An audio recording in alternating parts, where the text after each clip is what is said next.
desarrollado en diversos espacios urbanos, semiurbanos e institucionales.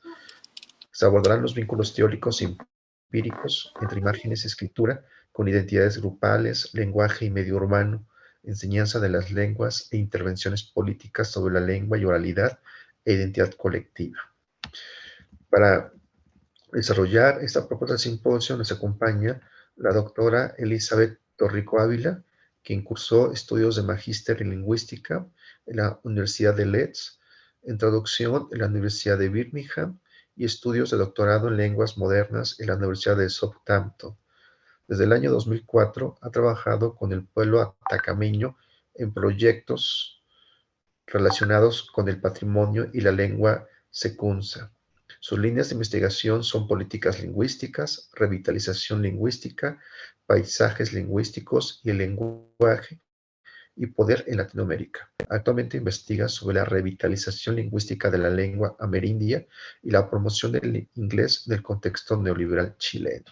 Por su parte, la maestra Isca de la Cruz Hernández es maestra en Ciencias Sociales con orientación en Educación por Flaxo Argentina, licenciada en Ciencia Política, Universidad Autónoma del Estado de México, México, miembro del grupo de investigación GLOTA de la Universidad Industrial de Santander, categoría B, dirige la línea de investigación Políticas Lingüísticas e Interculturalidad del Semillero, Estudios del Discurso Público. Sus publicaciones más recientes son Historia y Situación Actual de la Educación Intercultural en México, Currículo Inclusivo, Vinculación con la Comunidad en la UIEM, la perspectiva glotopolítica para la formación de profesores de lenguas y retos al currículo intercultural y plurilingüe en la Escuela de Idiomas de la Universidad Industrial de Santander, Colombia. Para sus presentaciones tendremos 15 minutos para cada una de ustedes. Después yo desarrollaré algunas preguntas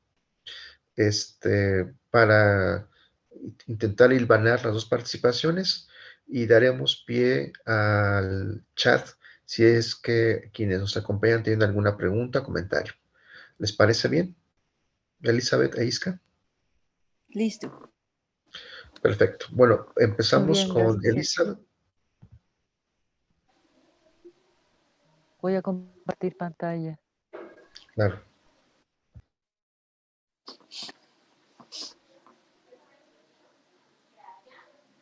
Creo que sí.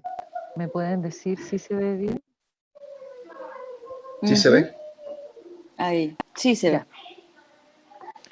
Para comenzar, me gustaría primero dar las gracias a los organizadores de esta conferencia por permitir que temas, por ejemplo, como un rescate toponímico o como la lengua, la glotopolítica y la interculturalidad tengan un espacio en la academia de hoy.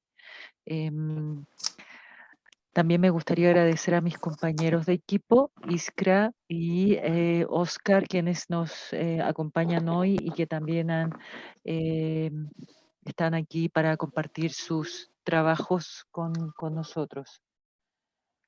Parto mi presentación que se llama Rescate toponímico de la lengua kunza en Copiapó, una aproximación. Esta presentación o este estudio tiene que ver con un trabajo que yo estoy haciendo desde el año 2015 a la fecha, que tiene que ver con el rescate de la lengua kunza de los atacameños de San Pedro de Atacama, en Chile. Sin embargo, por medio del trabajo de revisión histórica y de recuento de la información disponible, esta lengua también estaba presente por el grupo Coya, que habita la tercera región en Chile. Sin embargo, no se han realizado estudios en esta tercera región de ningún tipo y de hecho la mayor parte de los registros o restos de la lengua kunza no están o hay muy pocos restos, registros de la lengua kunza en la tercera región, de acuerdo a una observación preliminar, lo que difiere con la realidad de la segunda región chilena en la zona de San Pedro de Atacama, donde tenemos mucho trabajo en términos de rescate toponímico, en términos de enseñanza, de promoción, de estudios de investigación de la lengua. Y es básicamente porque ahí se realizaron los primeros estudios que hicieron los viajeros que llegaron a Chile desde los 1800 y que fueron dando registro o dando muestras de lo que había en esta zona, porque recuerden que en ese tiempo no estaba Google y tampoco estaba Google Earth, entonces eran los viajeros los que iban dejando evidencia de lo que visitaban y cómo se iban moviendo de zona en zona por medio de archivos históricos escritos, ¿verdad? Eso es lo único que queda disponible en la segunda región.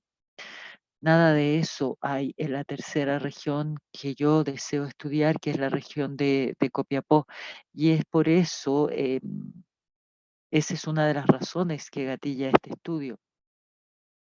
Tratar de llenar un vacío en relación a la presencia del Kunza en el espacio geográfico de una ciudad de la tercera región, una ciudad que antiguamente era habitada por los indios collas que usaban esta lengua como medio de comunicación.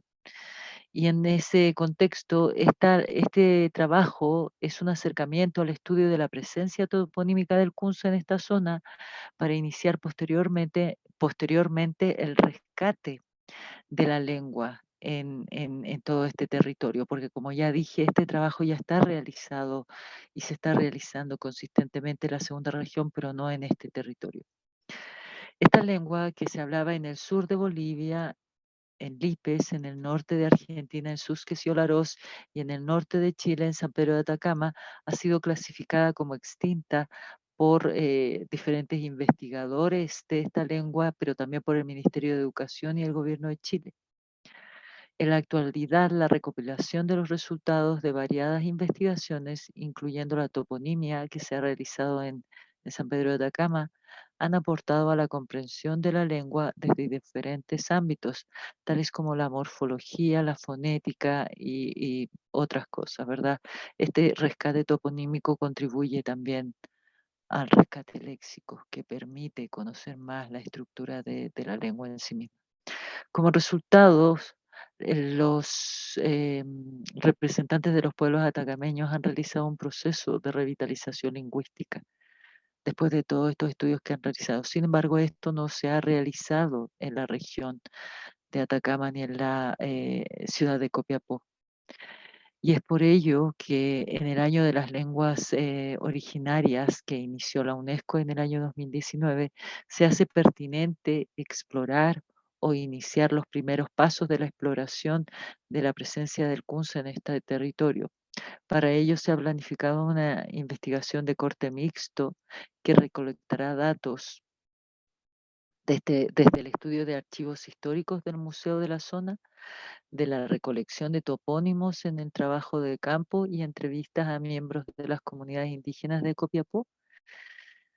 Y los resultados preliminares hasta este momento de lo que se ha realizado muestran la presencia del Kunza en los nombres de las calles y accidentes geográficos de la ciudad. Sin embargo, ellos son limitados.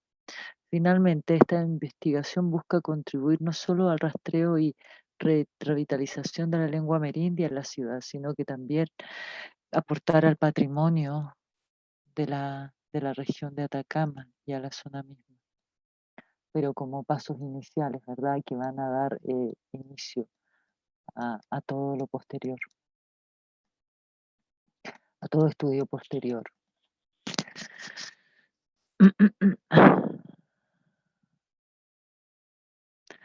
La motivación para comenzar a explorar la presencia de las lenguas originarias, tales como el Kunza de la ciudad de comunicación de Copiapó, eh, provienen del trabajo ya realizado en la segunda región que se desea extender a esta zona, y el objetivo es realizar una propuesta preliminar para el estudio de la presencia del Kunza, y para ello se contemplan los siguientes pasos: recopilar el Kunza en accidentes geográficos, en los documentos y en los archivos históricos de la zona, en las calles de la ciudad de Copiapó, y en todo documento que esté disponible en la biblioteca de la universidad. Por ejemplo, el libro de San Román, Viaje al desierto de Atacama de 1890. Para ello nos vamos a apoyar de estudios toponímicos previos que nos muestran instrumentos y estrategias de estudio para llevar a cabo esta investigación. El problema de investigación que se va a mostrar a continuación.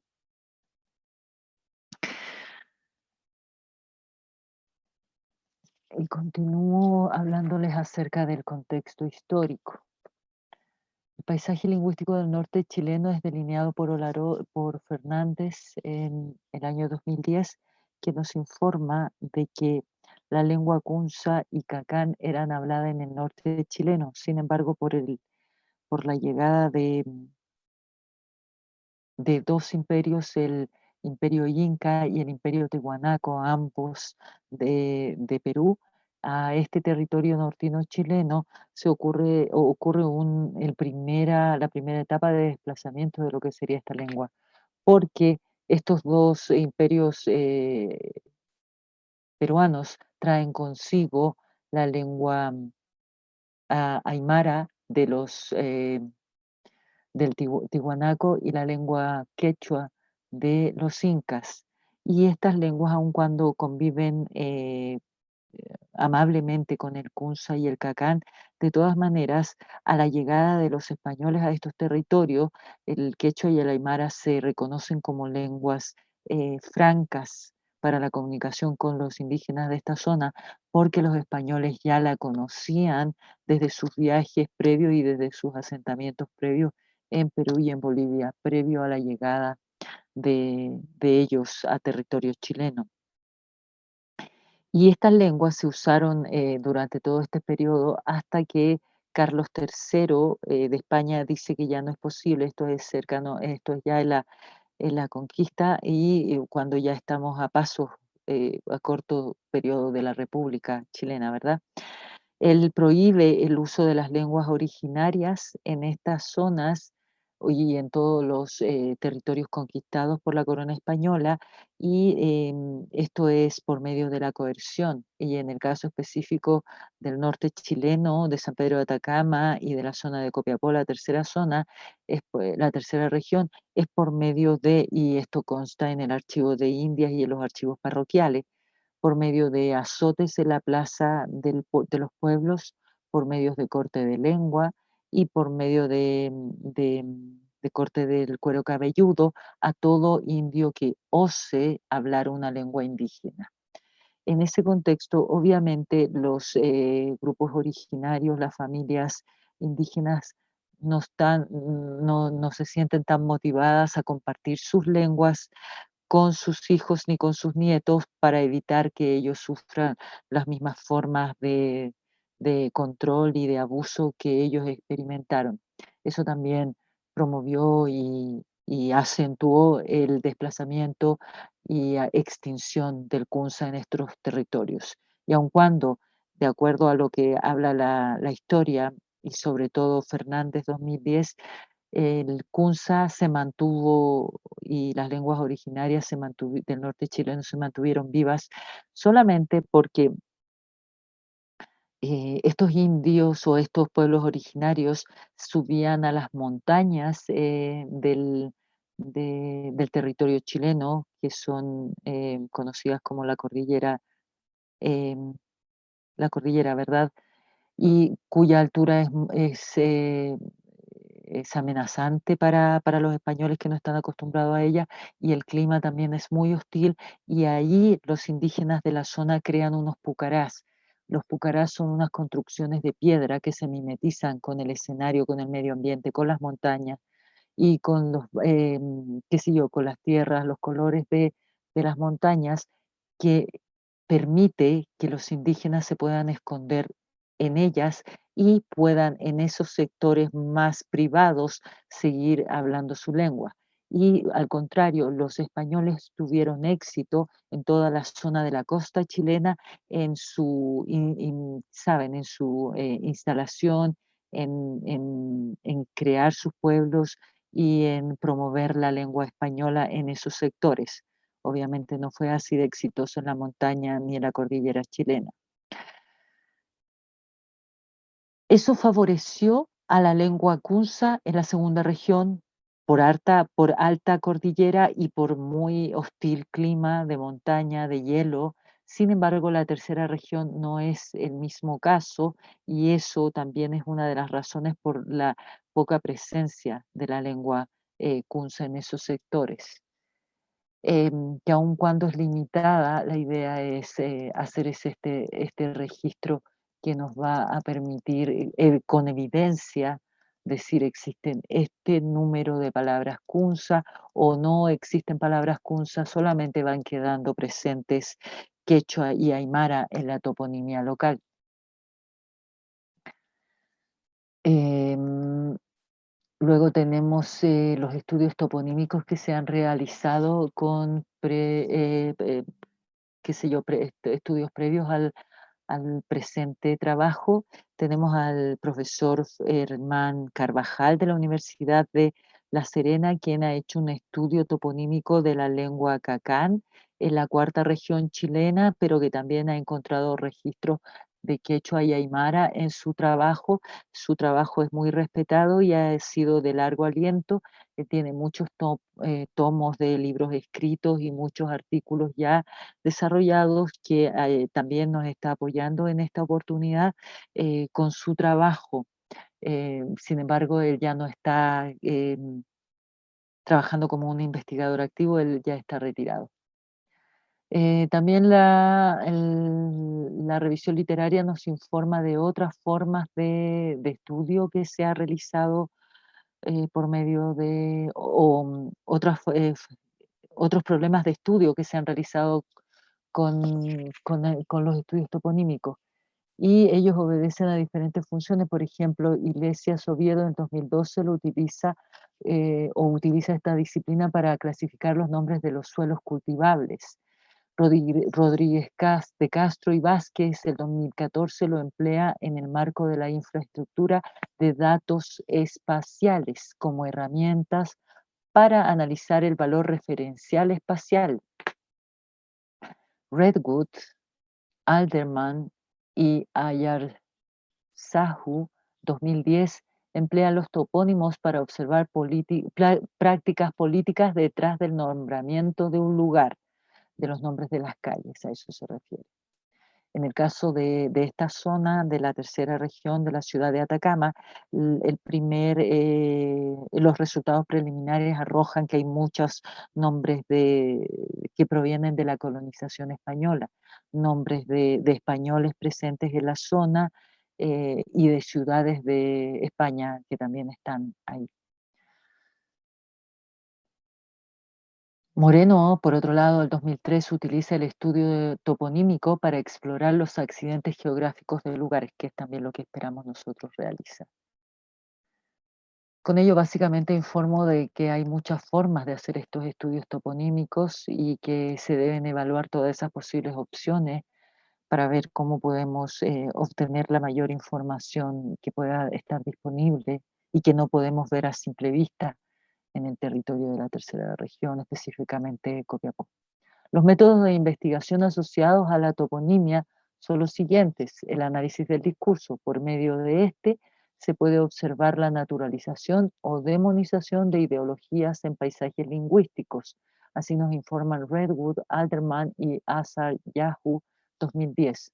También la exploración de lenguas en contacto, Moreno 2003. Y esto específicamente tiene que ver con que todos estos grupos eran transhumantes. Entonces tenemos presencia de quechua, aymara, kunza y cacán en diferentes ciudades. Por ejemplo, en San Pedro de Atacama se pueden encontrar vestigios de esas cuatro lenguas, también en la primera y segunda región chilena. También tenemos a Iglesia del 2012 que realiza un estudio del lugar usando el método histórico, que es algo que también debemos explorar. Y finalmente, la creación de un glosario de toponomástica y fitonimia, que era el primer apronte que pensábamos realizar con este estudio. Sin embargo, mientras más nos adentramos a conocer de qué se trata, nos damos cuenta que tenemos muchas más herramientas para conocer nuestro objeto de estudio. La forma en que este proyecto se va a realizar es explorar la toponimia copiapina, que incluirá varios instrumentos de recolección de datos. Primero se van a recoger palabras, siendo la separación y clasificación de otras lenguas un paso natural. Esto evidenciará que Copiapó fue un sitio donde hubo procesos de lenguas en contacto. Segundo, con el objeto de descubrir la asociación de la palabra en el lugar, recurriremos al método histórico. Finalmente, realizaremos glosarios toponomásticos y fitonímicos, los cuales serán producto de la investigación y el aporte al patrimonio nacional inmaterial. De esa forma, el problema de investigación, si no lo mencioné antes, tiene que ver con evidenciar la presencia de estas lenguas en base a los trabajos, los trabajos que realizaron los investigadores previamente. Por ejemplo, Filippi en 1960, quien da cuenta de los descubrimientos que hacía en su viaje a través de la zona de Coquimbo y San Pedro de Atacama. Informa la presencia de una lengua que usaban los indígenas, la cual es diferente al quechua y el aymara. Eso lo conocemos por la historia, por estos archivos históricos. Es más, Felipe en 1860, en la página 72, se refiere a esa lengua como atacameño, cito textual. Es por ello que esta investigación preliminar pretende comenzar a llenar ese vacío y de esa forma motivar a otros investigadores a explorar otros aspectos de esta lengua en la región de Atacama, porque como ya dije, en la región de Antofagasta, la segunda región, ya se han realizado muchos estudios y sin duda hay mucho más que realizar. Se desea acrecentar el conocimiento y aportar al rescate de esta lengua. Específicamente, esta investigación busca comenzar a desvelar las instancias de la existencia del Kunza en los nombres de las calles, los ríos, los cerros, las plantas de la ciudad como etapa inicial del proyecto. De esa forma, futuros proyectos apuntarán, por ejemplo, a realizar un estudio acabado en el tema, a explorar lenguas en contacto, es decir, el lengua en contacto con el Kunza, debido a la alta población de Aguita en la tercera región, de acuerdo a Nardi 1979 y al Instituto Nacional de Estadística en el 2012. O a la presencia de estas lenguas en los apellidos de los miembros de las comunidades indígenas. Por ejemplo, el apellido Campillay es muy famoso en esta cuarta región y esparcido en el norte chileno, pero es una palabra de origen diaguita. El potencial impacto de esta propuesta es aportar a los esfuerzos de revitalización llevados a cabo por las comunidades atacameñas y por todas las comunidades indígenas, sobre todo ahora en el actual contexto de la Asamblea Constituyente, que son los encargados de escribir la nueva Carta Magna chilena, y esa asamblea está compuesta por miembros de diferentes grupos originarios chilenos, quienes han destacado y llamado la atención a empezar a preocuparnos de nuestras lenguas originarias y hacerlas partes de esta nueva Carta Magna. Entonces, esta investigación espera contribuir a este objetivo, alumbrando el camino para el rescate de los topónimos presentes en esta capital regional y la presencia histórica de estos asentamientos indígenas en la zona, que también va a ser revelado gracias a este estudio, que, insisto, tenemos los datos generales, hay información histórica, pero ahora corresponde hacer el estudio lingüístico de ello, con datos duros, entregar a los investigadores de futuros proyectos. Esta presencia de vocablos kunzas en el paisaje refleja la identidad de esta comunidad. Como les dije, en este territorio hay una alta presencia coya y diaguita. Los coyas quienes hablaban el kunza y los diaguitas quienes hablaban el cacán. Y esta presencia indígena se expresa lingüísticamente gracias a la cosmovisión indígena y es reafirmada por medio de la lengua. Recordemos de que los grupos originarios chilenos cuando realizan sus diferentes ceremonias, por ejemplo, el floreo de los animales, la limpia de canales, el agradecimiento a la Madre Tierra. Ellos en sus ceremonias y en sus cantos usan palabras y oraciones y expresiones en lenguas originarias. Deseamos también explorar en ellas la presencia de la lengua kunsa. Se hipotetiza que al rastrear la habiendo sido el Valle de Copiapó un asentamiento humano Coya, a que era hablante de Kunza, el cual fue impactado por grupos externos como del Tahuantinsuyo y del Incanato, y también de la presencia de los colonizadores españoles, se busca realizar una aproximación al estudio de la presencia del Kunza, la lengua hablada por los indígenas atacameños y Coyas en las calles y accidentes geográficos de esta zona, y así contribuir al conocimiento local. Entonces, el problema de investigación es el que ya he estado mencionando a lo largo de este trabajo, y las preguntas motivadoras son: ¿hay palabras kunsas en el paisaje lingüístico de Copiapó? ¿Qué función tenían las palabras kunsa en Copiapó? ¿Cuál era la historia de la lengua kunsa en Copiapó? Y luego tengo una propuesta que está dividida en 3 etapas para realizar el rastreo, el estudio, el rastreo, luego el análisis, la sistematización de los datos por medio del apoyo de estudiantes de la Universidad de Atacama, que pertenece al Semillero de Investigación. Y todo esto esperamos que nos permita finalmente producir un artículo para ser enviado a una revista indexada y para tal vez presentar los resultados en espacios de congresos y seminarios de corte nacional e internacional. La metodología, como ya se las expliqué, es análisis crítico del discurso, es un trabajo de archivos, de estudios de archivos y un trabajo histórico.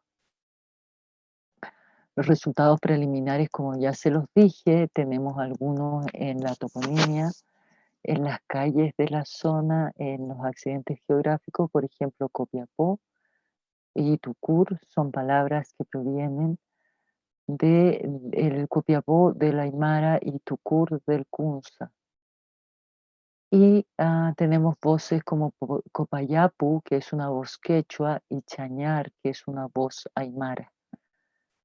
Y es así como hemos estado empezando a realizar un rastreo inicial. Y con eso espero haber completado mi presentación en un tiempo adecuado, y le paso la palabra a usted, Oscar, para que continúe. ¿Cómo Muchísimas dejo gracias. de compartir? Ahí está, Perfecto. dejo de compartir. Muchas Muchas gracias. gracias. Gracias, doctora Elizabeth. Muy interesante. Me recordó el concepto que usa Aguirre Beltrán de zonas de refugio para estas estrategias de sobrevivencia de grupos indígenas, ¿no? Lo desarrollaba particularmente para la colonia novohispana, para el virreinato novohispano. Vamos a darle ahora el uso de la voz a la maestra Iskra de la Cruz. Adelante, Iskra. Hola, gracias. Bueno, voy a compartir también mi pantalla.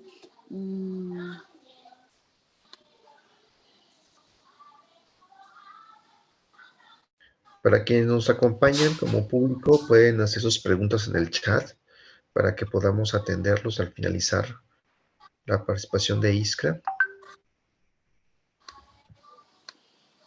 Disculpe, aquí como comparto, Oscar, perdón. Pantalla 1 o pantalla. ¿Lo puedes ver?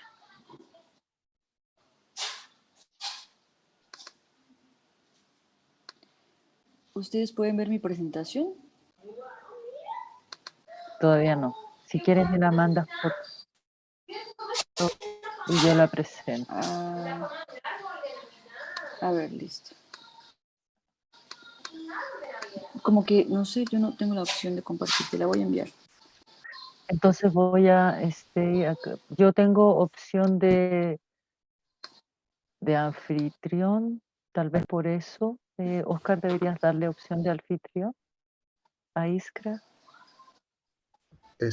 No, yo no tengo esa Ya voy a decir a facultad. Que te la comparta a ti, Elizabeth, y tú la presentas, por favor. Sí, ningún problema. Iskra, mándala, por Ahí ya, favor, y ya le estoy yo la enviando. voy Sí, ya le estoy enviando. al email. Ujú. Déjame ver a cuándo lo envío.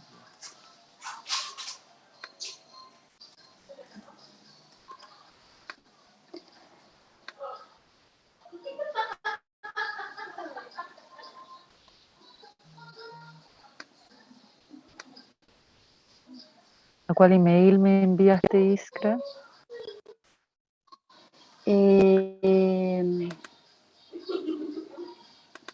A ver, ahí.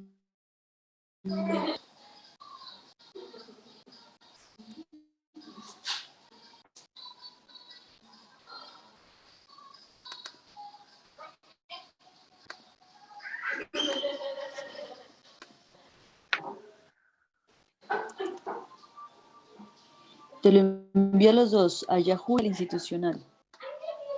Ahí va. Ya lo Bueno, estás mientras haciendo voy, ahora. sí, mientras voy comentando en lo que será la presentación. Esta investigación que voy a presentar es parte de una conferencia, más bien, sobre la experiencia del cambio curricular que hicimos en la Escuela de Idiomas en la Universidad Industrial de Santander. Es en la universidad que actualmente trabajo en la licenciatura de Lengua Castellana y Literatura, y ahí en esa misma escuela se imparte la licenciatura en Lenguas Extranjeras. ¿Qué pasaba con esta licenciatura? Hasta antes de una reforma, la reforma del 2017, se venía trabajando con el enfoque de la interculturalidad, pero en su modalidad europea. Ajá. Los que estamos aquí, pues sabemos que existen diferentes abordajes de la interculturalidad desde diferentes latitudes. Una es la europea, la otra es la anglosajona y la otra es la latinoamericana. Y se trabajaba desde esa mirada europea en el marco de la política de interculturalidad europea, porque los profesores en su mayoría, los profesores de la Escuela de Idiomas, habían estado allá, habían estudiado allá, tenían, digamos, como marco de referencia estas políticas de corte europeo. A partir del 2017 se hace una reforma para implementar unas asignaturas que deberían significar un cambio importante en la formación de profesionales que iban a enseñar lenguas después.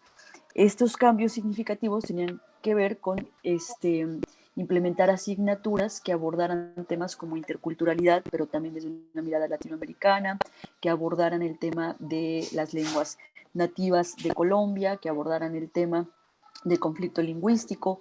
En algunas hemos implementado el enfoque glotopolítico, es decir, asignaturas que pusieran en cuestión este tipo de instrumentos de la discursividad, diccionarios, libros de texto, que abordaran de manera más profunda y crítica las políticas lingüísticas, pues para el caso de América Latina.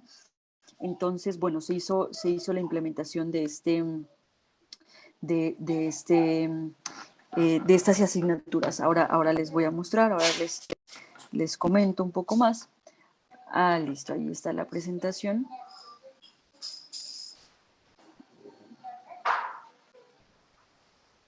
¿Pueden ver? Bueno, entonces yo les voy a hablar. Sí, listo, gracias, Eli.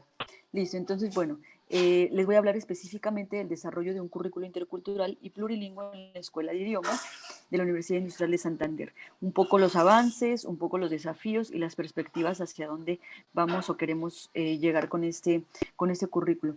¿Por qué es importante hablar digamos, del nivel curricular? Es tan importante hablar de este espacio dentro, digamos, de las universidades, hablando de la universidad, como de las políticas que se gestan desde abajo de los pueblos y las comunidades. O sea, me refiero a que es tan importante el trabajo que están haciendo en las comunidades desde abajo como el trabajo que hagan las universidades dentro de sus espacios, pero a nivel curricular.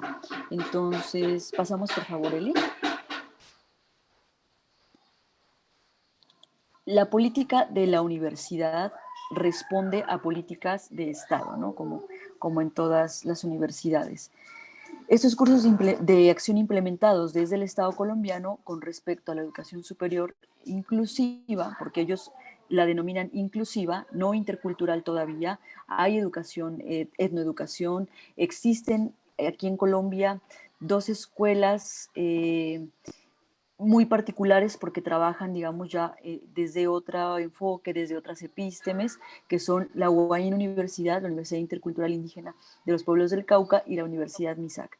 O sea, existen esas, pero también existe la política de educación superior inclusiva, ¿no? Así la ha denominado el Estado, donde se incluyen, digamos, estas temáticas. Entonces tenemos a estas políticas como acciones afirmativas o políticas de compensación, que responden a diferentes movimientos o procesos de inclusión e interculturalidad. Estas políticas de inclusión responden de alguna forma a esa presión que han hecho los grupos organizados, a esa presión que vienen haciendo los pueblos organizados, y la educación promueve el reconocimiento a la diversidad, a la diferencia, a la nación, y hablan, digamos, en este sentido de, al reconocer esa diversidad, están hablando desde una nación intercultural, que el año colombiano fue también trascendental, porque a partir del año 91 se comienza a hacer un conteo, o sea, que ya es muy tarde, ¿no? Hasta el año 91 contaron a la población indígena de Colombia, o la que se adscribía y se reconocía como indígena, hasta el año 91. A partir de ese año se comienzan a gestar otro tipo de políticas, como la ley de lenguas, por ejemplo, la 38, que reconoce, busca trabajar, revitalizar, bueno, todo eso que aparece en papel de alguna forma, que no siempre pasa en la práctica, pero que sí ya ese precedente legal y jurídico es importante también, ¿verdad? Entonces, se promueve este reconocimiento de la diversidad y Colombia se reconoce como un Estado o una nación multicultural. Hacer una acotación que en Colombia hay 70 lenguas nativas, 65 lenguas indígenas oficialmente reconocidas, 2 lenguas criollas, el criol y el palenquero, una lengua rom, la lengua del pueblo rom, romaní, la lengua de señas colombiana, el español.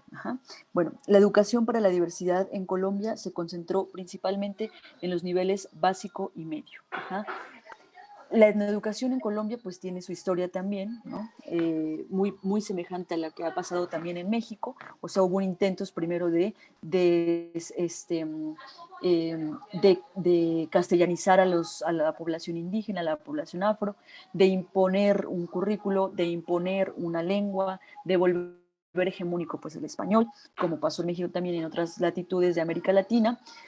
Después viene, digamos, el trabajo de los antropólogos, los sociólogos, recuperando, retomando, ¿no? Y lo digo con esos adjetivos, estas tradiciones, estudiando, digamos, las lenguas, etcétera, que ya es otro proceso de los 70 a los 80, y después hablamos ya de otro proceso de la incorporación de conceptos como el de la inclusión o la interculturalidad, ¿no? Que eso ya es más cercano, y que además se ha venido trabajando específicamente y principalmente en el nivel básico y medio. En el nivel superior, para el caso colombiano, todavía no hay, sino estas 2 universidades, que ya es un montón, pero que no trabajan del todo, digamos, con la mirada del Ministerio de Educación o con las políticas que impone el ministerio, ¿no? Lo cual pues me parece también adecuado.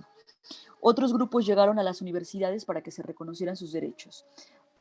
Otros grupos que ya existían, ¿no? Otros grupos inexistentes. Y aquí hay que hacer la acotación también pues de las poblaciones que han sido minorizadas desde un enfoque, o viéndolo desde un enfoque lingüístico, es decir, ¿qué pueblos quedan por fuera cuando le damos mayor prestigio a una lengua? ¿Qué población queda por fuera o qué hablantes quedan por fuera cuando solo una parte de la población hablante del español tiene derecho a la palabra, pero otros no? Entonces, bueno, por eso le puse ahí que otros grupos ya existían. Y es aquí donde entra el papel o el trabajo de la Universidad Industrial de Santander. a la Universidad Industrial de Santander y comenzaron a ingresar estudiantes que venían de sus poblaciones indígenas y que eran hablantes. Específicamente han llegado del pueblo Inga, que son Inga hablantes, o sea, el Inga es una variante del quechua, ahora que lo mencionó también esta Elizabeth, porque el quechua, pues ya sabemos que eran transhumantes, viajaron por toda América, de Sudamérica, entonces también hay una parte de Colombia que es quechua hablante, y se llama Inga la lengua. Estos Ingas han venido caminando desde el sur de Colombia, desde Pasto Nariño, hasta el norte, que es donde estamos nosotros en Santander, para ingresar a la universidad. Cuando ingresan a la universidad es cuando comienzan a desafiar a la universidad, y digo desafiar porque tal cual fue así, a desafiar las políticas que hasta ese momento la universidad no había pensado para la población indígena. De hecho, ingresan con un proceso de tutela. Si gustas, le cambiamos. Gracias, Eli. Cambio la portada. Ingresan. Ya, disculpa. Sí, gracias. Tranquilo. Ingresan con un proceso de tutela a la universidad. Quiere decir que la universidad hasta ese momento no había generado los espacios, aunque los tenía que generar, espacios para este tipo de población, esos espacios, cupos, digamos, especiales. Y la población inga le pide a la universidad que abra esos espacios, que los reciba, argumentando, digamos, que la educación que han recibido pues es diferente a la que ha recibido la gente de la urbe o de la ciudad, que tienen desventaja con respecto a la población, lo cual sí es cierto, ¿no? Estamos a años luz de poder reparar, digamos, esa deuda con los pueblos. Y la universidad, después de la tutela que meten los estudiantes que vienen ingablantes, junto con el cabildo indígena de allá del pueblo de Pasto Nariño, gana la tutela los estudiantes y la comunidad y le abren el espacio a la población. Era un estudiante solamente, bueno, ingresaron un poco más, pero digamos el que portó la palabra de la comunidad es Freddy Hanamejoy. Se abren los espacios en la universidad e ingresa este estudiante a la carrera de trabajo social. Y bueno, a partir de ahí se comienza a gestar un trabajo interesante, desafiando a la universidad porque ellos estaban organizados en cabildo, había un cabildo universitario, generando algún tipo de, no de políticas, pero sí de trabajo interno en la universidad, pero de la mano con sus comunidades. Entonces eso, digamos, fue desafiando un poco a la universidad, o mucho, ¿no? Y después ingresa la primera estudiante indígena a la licenciatura de Literatura y Lengua Castellana, que eso también, digamos, promovió, digamos, estos cambios, ¿no? Los fue impulsando. Entonces, bueno, como segundo punto tenemos ya la implementación de la última reforma curricular en el 2017 en la Escuela de Idiomas en la licenciatura de Literatura y Lengua Castellana. La UIS promueve estudiar recuperar y promover el patrimonio cultural de la humanidad, la diversidad étnica, histórica, regional e ideológica, para contribuir a la conservación y preservación de la diversidad cultural y el desarrollo de los pueblos. Esto como parte de su política universitaria. La Escuela de Idiomas, consciente de la realidad plurilingüe y de diversidad cultural de Colombia, incorporó en su reforma curricular el componente intercultural, eso que les comenté al principio. Primero desde el marco europeo, ¿no? Lo que yo les comentaba, y ya después en las asignaturas, ya que fuimos llegando profesores de otras latitudes, la profesora Inga Blante, digamos, ya fuimos entonces trabajando más la perspectiva latinoamericana de la interculturalidad, ¿no? Ese abordaje. Y se implementaron asignaturas como plurilingüismo e interculturalidad como una asignatura obligatoria para la carrera de literatura y lengua castellana. Ahora se va a buscar implementar para la otra licenciatura de lenguas extranjeras, y como optativas las asignaturas de lenguas nativas. Ahora se llama con énfasis en lengua inga, porque la profesora imparte esa asignatura y enseña la lengua, políticas lingüísticas educativas, lengua de señas colombiana, literatura colonial. Y también, además de estas asignaturas, se han adelantado procesos de investigación, por ejemplo, en los semilleros o en los grupos de investigación, como en nuestro caso, en el Semillero Estudios del Discurso Público, que abordamos estas temáticas de la discriminación lingüística, lenguas hegemónicas, ideologías lingüísticas, trabajamos el tema de plurilingüismo, interculturalidad, política lingüística, jerga, habla, variantes de la lengua, ¿no? Del español en Colombia, etc. ¿Le adelantas, por favor, Eli? Y bueno, aquí a partir de la de promover estas asignaturas y además de hacer un trabajo fuerte, porque no es fácil que en tantos años, digamos, que se nos ha impuesto una lengua como hegemónica y otra extranjera también hegemónica como es el inglés, no ha sido fácil sensibilizar a los estudiantes para que se interesen en lenguas nativas, ¿no? El primer grupo que se abrió de lenguas nativas se abrió con 5 estudiantes, por ejemplo. Y con esos 5 estudiantes organizamos la Minga de la Palabra, Fogón, Cultura y Pueblos, organizamos la presentación del libro del doctor Miguel Rocha Vivas, que trabaja oralituras, organizamos el Día Internacional de la Lengua Materna y el Día Nacional de las Lenguas Nativas. Le pasamos, por favor, Eli. Organizamos encuentros de profesores que abordan el tema de la interculturalidad desde ambas licenciaturas. Organizamos conversatorios como Entretejiendo Voces y Saberes con profesores de Antioquia, con profesores de la Universidad Autónoma Indígena del Cauca, con autoridades de las comunidades como Hernando Chindoy, etc. Y también se ha trabajado con diplomados como el Diplomado de Lengua y Señas Colombiana.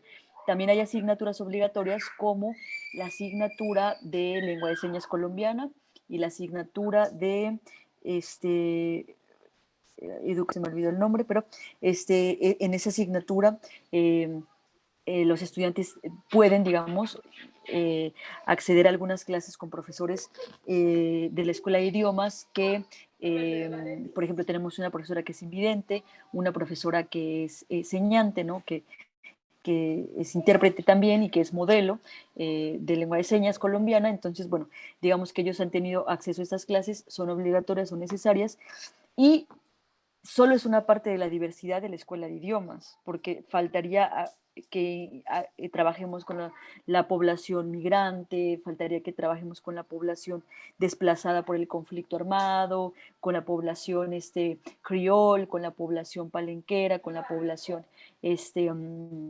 LGBTIQ, es decir, con la población campesina, es decir, toda esa diversidad aún complejiza más, pero ya vamos encontrando espacio en estas aulas. Pasamos, por favor.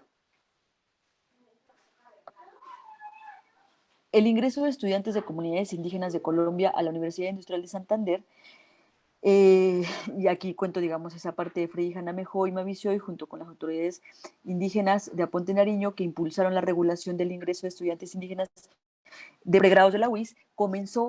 Este ingreso comenzó con 14 estudiantes, primero era él, ¿no? Después ingresaron 10 estudiantes, después el año, hasta antes de la pandemia eran 14. Para esta nueva generación que ingresó en este semestre, que comenzamos ahora en noviembre, 2 de noviembre comenzamos el semestre, ingresaron 45 estudiantes que se adscriben como indígenas y se reconocen como indígenas. O sea, pasamos de un estudiante a 10 a 45 estudiantes que se adscriben como indígenas, que se han tenido que mover de sus territorios, que son estudiantes que ya vienen con una formación política previa, o sea, que no solamente se han tenido que desplazar y es el tema del desplazamiento y el desarraigo, sino que a ellos les interesa que la demás población conozca su proyecto político, lo cual a mí me parece bien interesante, porque ahora ellos dicen, esta universidad también es nuestro territorio, en esta universidad también hablamos nuestra lengua porque es nuestro territorio y le enseñamos también para aquellos que estén interesados. Es decir, y ellos porque son transhumantes, ¿verdad? El pueblo inca, pero los otros pueblos también tenemos presencia del pueblo Misak, en Vera Chamí, y tenemos presencia de sinúes. Ajá.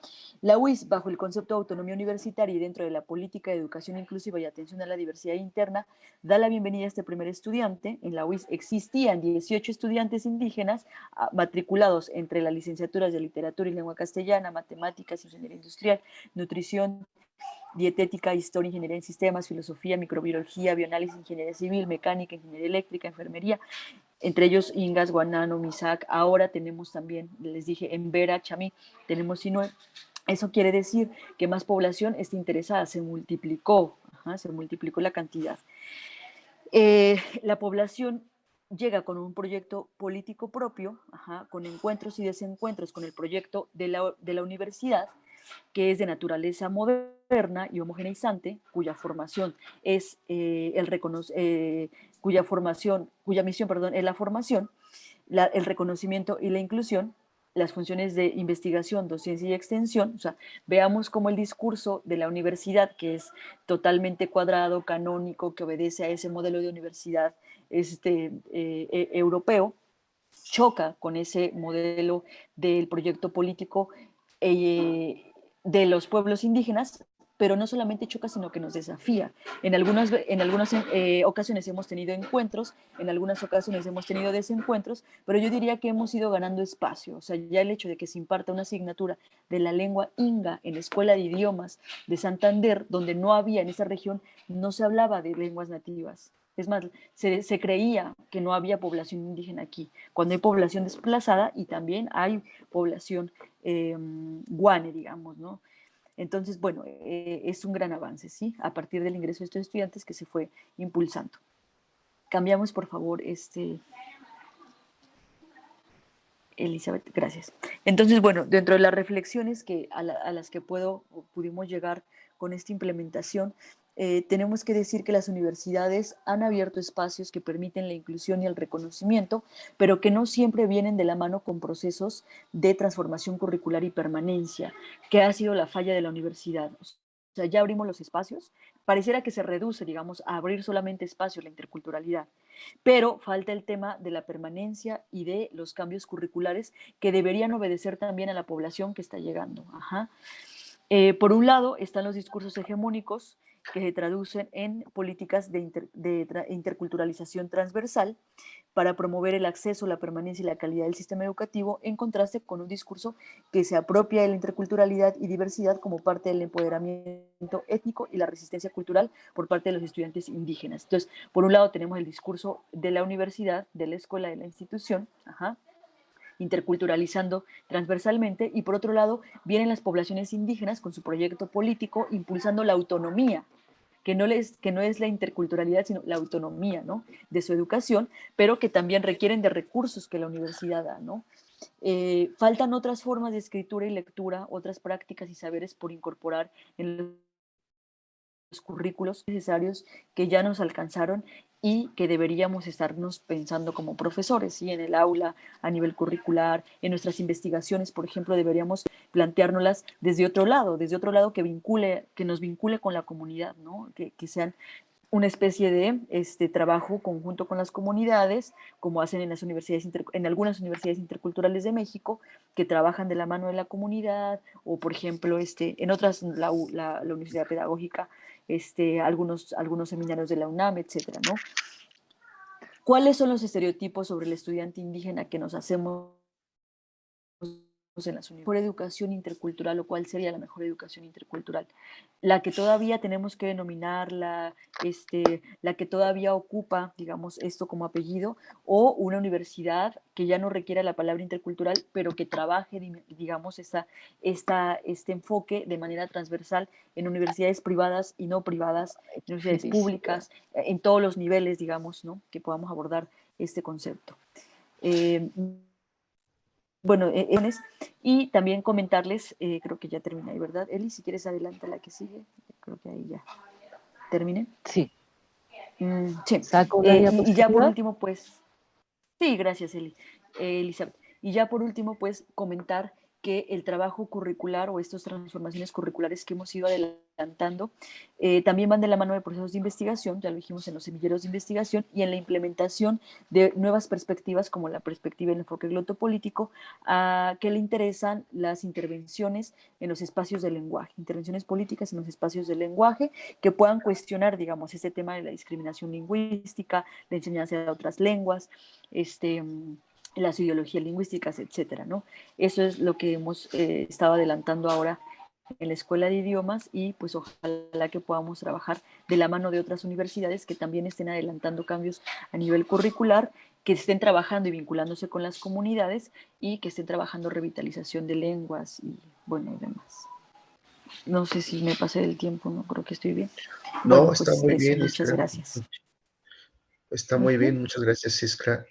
Bien interesante tu participación, cómo lo intercultural es desarrollado desde diferentes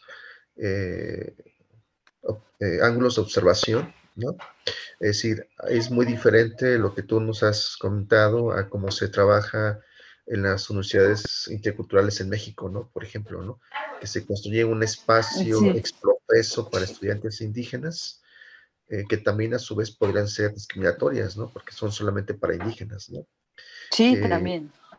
Ujú. entonces, en el caso de tu universidad, hacen reformas, ¿no? Curriculares a partir del impulso de actores interesados en su educación, pero con una carga política muy fuerte, ¿no? Entonces, sin duda, bien interesante.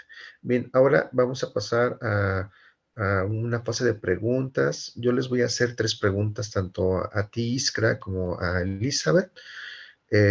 Comentamos brevemente las preguntas y vemos si en el chat tenemos alguna pregunta.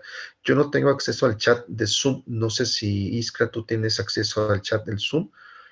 Yo Por tanto, sí. yo no conozco si hay algún comentario o alguna pregunta. Pero bueno, A les voy a ver. hacer las preguntas.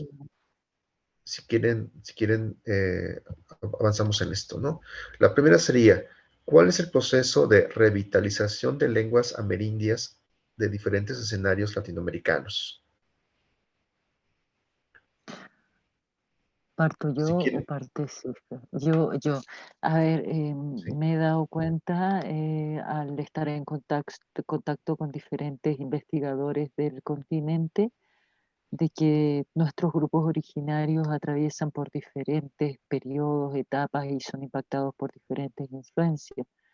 Entonces, mientras que la lengua kunza es considerada extinta y solo estamos rescatando algunos topónimos en la tercera región, solo para dejar registro de que la lengua existió en esa zona, tenemos la lengua mapuzungún en el sur de Chile, que es una lengua que goza de hablantes, goza de vitalidad, tiene diferentes variedades del mapuzungún y está en estado de vitalidad, aun cuando se acusa una baja en el número de hablantes y en el uso en comparación con el pasado, ¿verdad? Creo que esto también se puede replicar al resto del continente. Las lenguas atraviesan por diferentes estados de vitalidad y de desplazamiento y cada una de ellas requiere diferentes tipos de trabajo de rescate o de promoción o de revitalización. Habría que hacer un trabajo más acucioso. Sin duda, ya se están haciendo los primeros pasos, se están dando los primeros pasos para empezar a rastrear y entregar datos duros frente a todas las lenguas latinoamericanas, lenguas originarias de Latinoamérica. Espero con eso responder un poco, Oscar. Sí, muy bien, gracias, Elizabeth. Iskra. Sí, completar, digamos, que estos procesos obedecen a cada latitud, ¿no? Y que hay países que llevan trabajando mucho más tiempo que otros y que han servido de alguna forma de modelo para la revitalización de lenguas, como por ejemplo Bolivia, que no es, fíjense, tan curioso, no es de los países que más lenguas tiene, sí es de los países que tiene, pero no dentro de los 3 primeros, pero es de los países que más trabaja, ajá, con el tema de la revitalización de lenguas, por ejemplo. Y tienen muchos materiales, y tienen mucho trabajo en comunidad, y tienen mucho trabajo universidad-comunidad. Y digamos que son de estos países de los que México, por ejemplo, tiene mucho que aprender o ha trabajado, digamos, con estos países, con este país, con Bolivia específicamente, y que se tiene que tendríamos que tener como equipos muy grandes, digamos, y generar muchos canales de comunicación, muchos puentes. Nosotros mismos, digamos, ser puente también con otros profesores. Ahora lo estamos escuchando con él y conmigo acá en Colombia y con quienes más nos acompañan, ¿verdad? México. No sé de dónde la gente que nos acompaña, pero seguramente que es necesario que hagamos esos canales para poder escucharnos e intercambiar las experiencias de trabajo en comunidad. Ajá. Pero sí creo que es muy, muy necesario, algo que se nos olvida en las universidades, porque pasa aquí, y me pasó también en la Intercultural del Estado de México, que también estuve trabajando allá, que se nos olvida sentarnos de verdad con las comunidades. O sea, las comunidades tienen que tener un espacio y tienen que tener una voz en las universidades y nosotros también por fuera de las universidades. Si las comunidades no están ahí, el trabajo que hagamos desde la academia o el trabajo que hagamos desde las universidades pues no será del todo contextualizado, ¿sí? Estará descontextualizado, porque al final los que están en la experiencia del diario hablar la lengua, de dónde se habla la lengua, de cómo se podría revitalizar, pues son las comunidades. Entonces ese trabajo también creo que es muy necesario para la revitalización de lengua, independientemente de la latitud donde se esté trabajando la revitalización. Ajá. Eso que nos adelantó, por ejemplo, Eli, ¿no? Que va ahí de la mano con las comunidades, es muy necesario. Eso es un trabajo que hay que hacer, sentarnos con las comunidades. Y no es fácil, ¿no? Ese es un encuentro también difícil con las comunidades, pero hay que hacerlo y hay que intercambiar cómo facilitarlo, si no facilitarlo, cómo negociar con las comunidades, ¿no? Los conflictos. Y bueno, eso.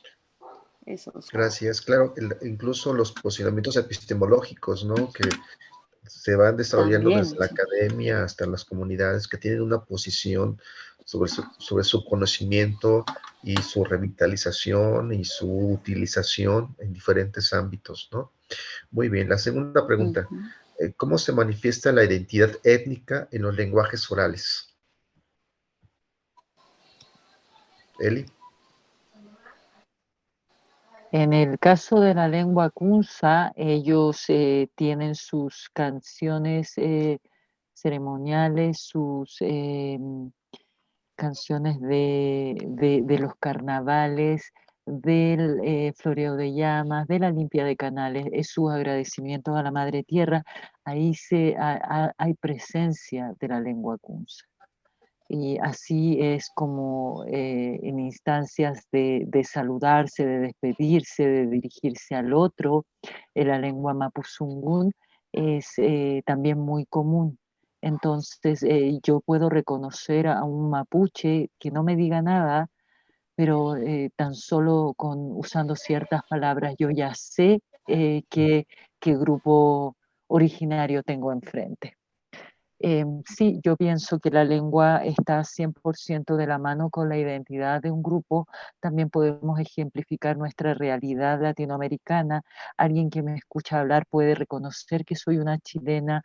A mí no se me escapa la voz de una persona argentina y ustedes los colombianos y mexicanos pueden notar los acentos que reflejan claramente nuestro lugar en este continente, ¿verdad?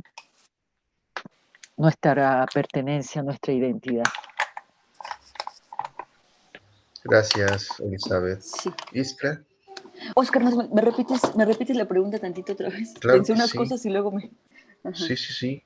¿Cómo se manifiesta la identidad étnica en los lenguajes orales? Ujú. Sí, pues a ver, el lenguaje oral es de uno de los principales, ¿no? Uno de los principales lenguajes de las poblaciones originarias. Y digo principales porque los cantos y la relación, digamos, con el medio ambiente es muy oral. Ajá. Ellos, no solamente cantos, ¿no? Las historias, por ejemplo, o cómo denominan, digamos, algunas, no sé, animales o algunos fenómenos de la naturaleza, qué sé yo. Eh, digamos, al denominarlo, al nombrarlo, están hablando de la identidad de ese pueblo, de esa comunidad. Al cantarlo también le están hablando, ¿no? Digamos, de quiénes somos nosotros, al contarlo también, tanto fuera como dentro de los territorios.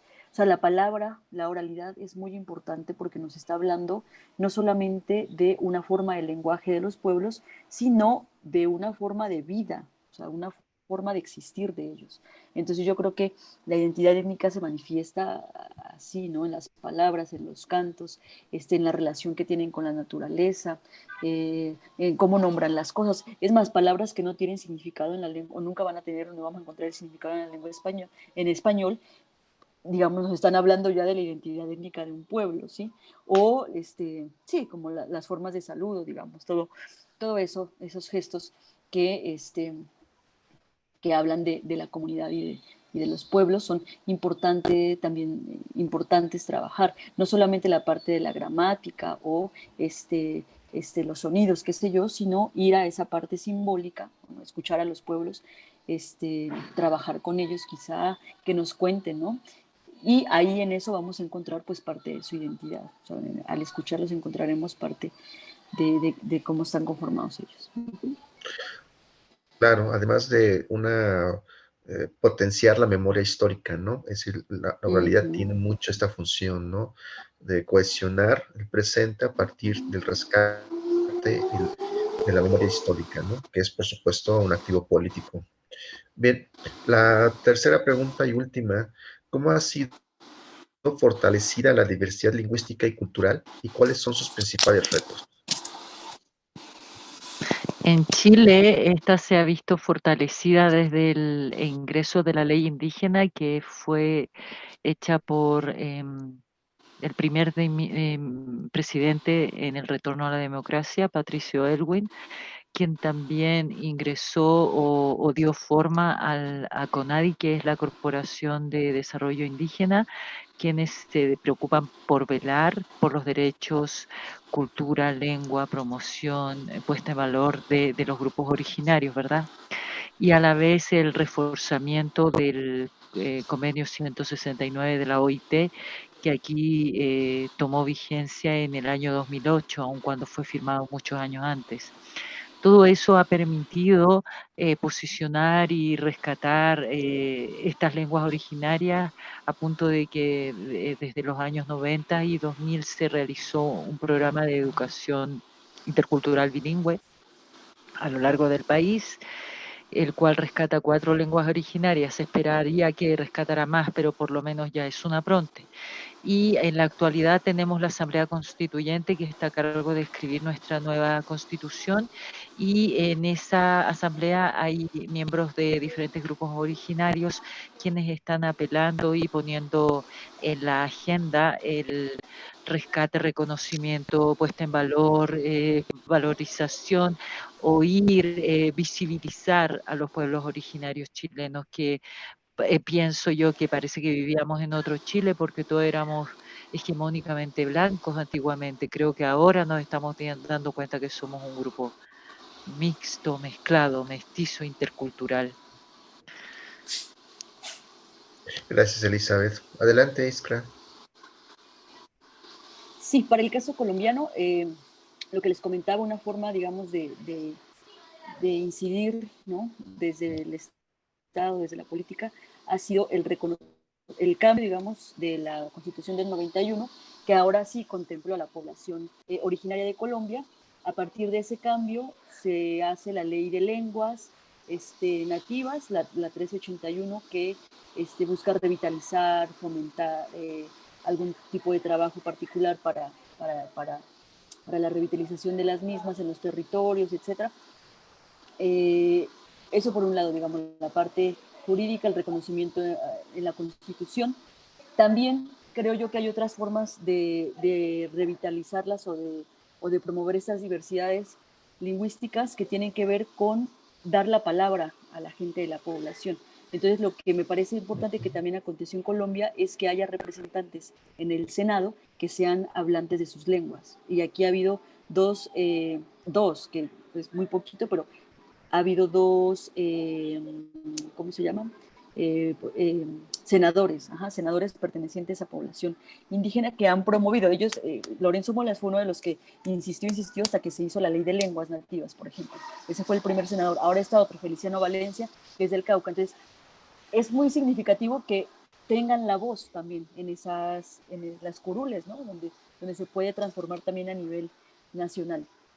Otra es trabajar en las universidades, por ejemplo, la parte curricular, o sea, integrar esa diversidad lingüística en las carreras de lenguas, en las carreras de idiomas, en las carreras de literatura, etcétera, y otras, ¿no? O sea, por eso digo que lo intercultural debería ser transversal a todos los niveles, porque, por ejemplo, la asignatura de plurilingüismo e interculturalidad que abordamos la diversidad lingüística de Colombia debería impartirse en todas las carreras, porque los profesionales egresados de nuestras carreras van a trabajar en todo el país, no solamente en una región urbana, pues, ¿no? O en una localidad. Debería ser transversal, puede ser otro cambio que se puede dar para fomentar esa diversidad lingüística. Y bueno, así muchos, ¿no? Por ejemplo, las universidades que vienen gestadas desde abajo, que trabajan en sus lenguas, que trabajan sus programas acordes a la educación y sus planes de vida, autónomos e indígenas, bueno, todo eso forma parte de ese trabajo de la diversidad lingüística, ¿no? De trabajar con las diversidades lingüísticas. Gracias, Iskra, muy amable. Bueno, pues vamos a dar paso, Iskra, no sé si me puedes apoyar diciéndome si hay alguna pregunta o comentario en el chat del Zoom. Yo no tengo acceso a ese chat, tengo acceso al otro. Sí, bueno, por acá deja una compañera un comentario, dice, muy interesante el tema de los grupos indígenas chilenos y de esta erosión cultural.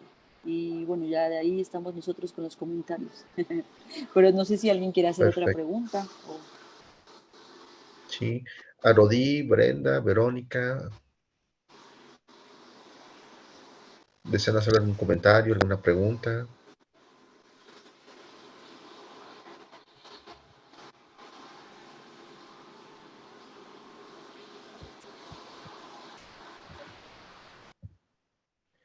Bueno, también ya estamos sobre el tiempo de nuestro simposio, ¿no? Se nos ha pedido que terminemos 5 minutos antes del fin del simposio. Así que si Arodí, Brenda y Verónica no tienen algún otro comentario, no resta más que agradecerles su paciencia, dado las dificultades de conexión que tuvimos al inicio, su permanencia, por escucharnos hablar de lo intercultural en una mirada un poco más amplia, que incluyó Chile y Colombia a partir de las participaciones de Elizabeth y de Iskra. Ah, mira, nos comentan aquí que el chat está en el Zoom, pero yo pues, no sé cómo entramos. No sé, yo no lo tengo, es el chat al que yo no tengo acceso. Tengo acceso No, al yo, donde ¿y cómo Brenda entramos al escribe. Zoom? Yo, ¿Tú lo ves, dice Elizabeth? que Si yo veo, dice que alguien lo quiere puede ver. saber la identidad étnica, pero hay Seguridad, ¿cómo manifestaciones. ingresamos al Zoom? Creo que ya hemos visto, hablamos acerca de la identidad étnica. Verónica dice, gracias por dar a conocer sus trabajos. Me hubiese gustado escuchar cómo se aplica el análisis crítico del discurso como metodología. Básicamente hay que hacer un recorrido histórico y para eso Wodak y Ray Siegel tienen el Discourse Historical Approach y dentro de esa disciplina del estudio histórico del discurso se puede, contiene muchas herramientas y hay que primero hacer un rescate de los topónimos que de los que yo hablaba por diferentes medios, ¿verdad? Fitonimia, toponimia, los históricos, los de los archivos para saber qué instrumentos se va a aplicar a cada cual. Y no sé si hay algo más que yo puedo leer ahí arriba. Disculpen, no sé si la configuración de mi Zoom, pero no logro ver las diapositivas. Nos dice Brenda, y luego Brenda dice, sí, de acuerdo con la oralidad como identidad étnica, pero hay muchas más manifestaciones. Una de ellas es la textil como resistencia étnica, en el caso de México. El textil es tan diverso y con connotaciones totalmente distintas. La fabricación de ellos es un conocimiento tradicional que pasa de padres a hijos o de la comunidad a los jóvenes. Y esos saberes se deberían tomar en cuenta en el aula también, sí.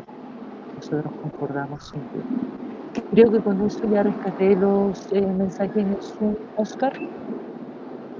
Perfecto. Bueno, pues ahora sí nos despedimos. Muchísimas gracias, Elizabeth. Gracias, Iskra, por sus participaciones. Ha sido enriquecedor escucharlas.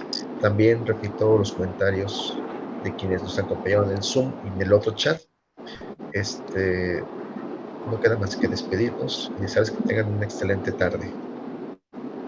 Muchas gracias a todos por estar aquí hoy, a la gente de la audiencia y a mis colegas Oscar e Iskra, que sin duda sin ellos no podríamos haber logrado este espacio ni este panel, ¿verdad? Les agradezco a todos de corazón y saludos y un abrazo enorme a todos.